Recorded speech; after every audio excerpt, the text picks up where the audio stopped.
नमस्कार साथियों, स्वागत है आपका हमारे इस विशेष वीडियो में। और सभी किसान भाइयों को मेरा दिल से राम राम। आज की ये जानकारी बहुत ही खास और बेहद जरूरी है, क्योंकि ये सीधे आपकी मेहनत, आपकी फसल और आपके हक के पैसे से जुड़ी हुई है। और आज हम जिस विषय पर बात करने वाले हैं वह है राजस्थान फसल मुआवजा योजना 2026 से जुड़ी सबसे बड़ी अपडेट, पूरी प्रक्रिया, पात्रता, दस्तावेज, भुगतान समय और वो सभी जरूरी बातें जो हर किसान को जानना बहुत जरूरी है, ताकि कोई भी पात्र किसान इस बार जानकारी के अभाव में मुआवजा लेने से वंचित ना रह जाए। और इस वीडियो को अंत तक ध्यान से जरूर देखिए, क्योंकि बीच बीच में ऐसी महत्वपूर्ण जानकारी आएगी जो सीधे आपके काम आने वाली है। और कई किसान भाइयों की सबसे बड़ी समस्या यही होती है कि आधी जानकारी लेकर ही वीडियो बंद कर देते हैं और फिर बाद में कहते हैं कि हमें सही जानकारी नहीं मिली, इसलिए इस बार पूरा समझकर ही उठना है।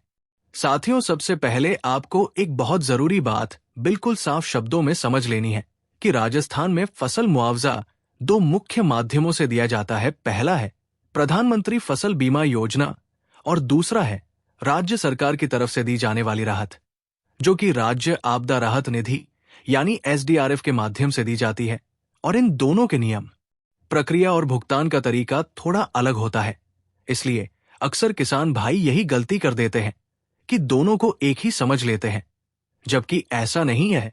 और इसी वजह से कई बार उनका क्लेम अटक जाता है या रिजेक्ट हो जाता है। अब हम सबसे पहले समझ लेते हैं कि इस बार नुकसान की स्थिति क्या बनी है, क्योंकि पिछले कुछ दिनों में राजस्थान के अलग अलग जिलों में बेमौसम बारिश, ओलावृष्टि, तेज आंधी और तूफान की वजह से रबी फसल को भारी नुकसान हुआ है। कहीं गेहूं खेत में गिर गया है, कहीं सरसों की फलियां झड़ गई है, कहीं चना पानी में गल गया है और कहीं जीरा और इसबगोल जैसी महंगी फसलें पूरी तरह चौपट हो गई है। और ऐसे में किसान की जो 5 से 6 महीने की मेहनत होती है वो कुछ ही मिनटों में बर्बाद हो जाती है। और यही वो स्थिति होती है जब सरकार राहत देने के लिए आगे आती है।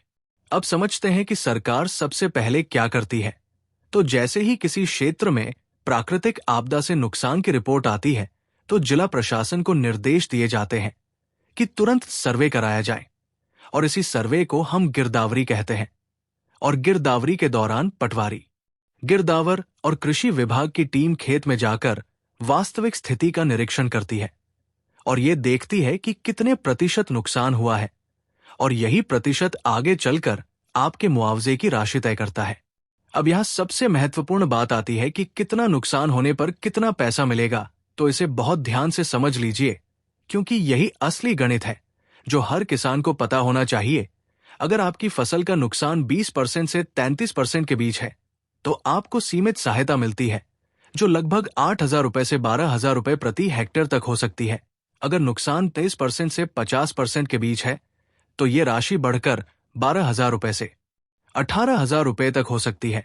अगर नुकसान 50% से 75% के बीच है तो 18,000 रुपए से 24,000 रुपए तक मिल सकता है। और अगर आपकी फसल 75% से 100% तक पूरी तरह नष्ट हो गई है तो आपको 24,000 रुपए से 35,000 रुपए प्रति हेक्टेयर तक की राहत राशि मिलने की संभावना रहती है। लेकिन ध्यान रखें कि ये राशि फसल के प्रकार, क्षेत्र और बीमित राशि पर भी निर्भर करती है, इसलिए हर किसान को अलग अलग राशि मिल सकती है। अब बहुत सारे किसान भाई पूछते हैं कि अगर हमने बीमा नहीं कराया तो क्या हमें कुछ नहीं मिलेगा। तो ऐसा बिल्कुल नहीं है। अगर आपने बीमा नहीं कराया है तो भी अगर नुकसान 33% से अधिक है तो आपको SDRF के तहत राहत मिल सकती है। लेकिन ये राशि बीमा की तुलना में थोड़ी कम होती है, इसलिए भविष्य के लिए हमेशा यही सलाह दी जाती है कि समय पर फसल बीमा जरूर करवाएं। अब बात करते हैं सबसे जरूरी प्रक्रिया की, और यही वो हिस्सा है जहां पर सबसे ज्यादा गलती होती है। अगर आपने फसल बीमा कराया है तो आपको नुकसान होने के 72 घंटे के अंदर सूचना देना अनिवार्य होता है। और ये सूचना आप 3 तरीकों से दे सकते हैं: बैंक शाखा में जाकर, कृषि विभाग कार्यालय में जाकर या बीमा कंपनी की हेल्पलाइन पर कॉल करके। और अगर आपने समय पर सूचना नहीं दी तो आपका क्लेम कमजोर हो सकता है या रिजेक्ट भी हो सकता है, इसलिए इस बात को बिल्कुल हल्के में ना लें। अब समझते हैं जरूरी दस्तावेज कौन कौन से लगते हैं। और इन्हें पहले से तैयार रखना बहुत जरूरी है। आधार कार्ड, बैंक पासबुक, खसरा नंबर, जमाबंदी नकल, बीमा पॉलिसी नंबर, फसल नुकसान की फोटो और आपका मोबाइल नंबर जो आधार से लिंक होना चाहिए। अगर इनमें से कोई भी जानकारी गलत या अधूरी है तो आपका भुगतान अटक सकता है। अब भुगतान प्रक्रिया को भी अच्छे से समझ लीजिए ताकि आपको पता रहे कि पैसा कब तक आएगा। सबसे पहले गिरदावरी सर्वे होता है, उसके बाद रिपोर्ट तहसील से जिला स्तर पर जाती है, फिर वहां से राज्य स्तर पर अनुमोदन होता है और उसके बाद बजट जारी होता है और अंत में डीबीटी के माध्यम से पैसा सीधे आपके बैंक खाते में ट्रांसफर किया जाता है। और इस पूरी प्रक्रिया में सामान्यतः 3 से 6 महीने का समय लग सकता है। अब एक उदाहरण से समझते हैं ताकि आपको पूरी तरह क्लियर हो जाए। मान लीजिए आपके पास 2 हेक्टेयर जमीन है और आपने सरसों की फसल बोई थी और उसमें 80% नुकसान दर्ज हुआ और दर 28,000 रुपए प्रति हेक्टेयर तय हुई, तो आपको लगभग 56,000 रुपए तक की राशि मिल सकती है। और यही कारण है कि सही प्रतिशत दर्ज होना बहुत जरूरी है। अब कुछ बहुत जरूरी सावधानियां भी समझ लीजिए जो हर किसान को फॉलो करनी चाहिए। सबसे पहली बात, सर्वे होने से पहले फसल की कटाई जल्दबाजी में ना करें। दूसरी बात, सर्वे टीम को सही जानकारी दें। तीसरी बात, बैंक खाता, आधार और जमीन रिकॉर्ड में नाम एक जैसा होना चाहिए। और चौथी बात, मोबाइल नंबर हमेशा चालू रखें क्योंकि कई बार ओटीपी या सूचना उसी पर आती है। अब अंत में सबसे महत्वपूर्ण बात, फसल मुआवजा कोई दया नहीं है, ये आपका अधिकार है और इस अधिकार को पाने के लिए आपको सही जानकारी, सही समय पर कार्रवाई और सही दस्तावेज की जरूरत होती है। और अगर आप जागरूक रहेंगे तो आपका पैसा कोई नहीं रोक सकता और अगर लापरवाही करेंगे तो आपका हक भी आपके हाथ से निकल सकता है।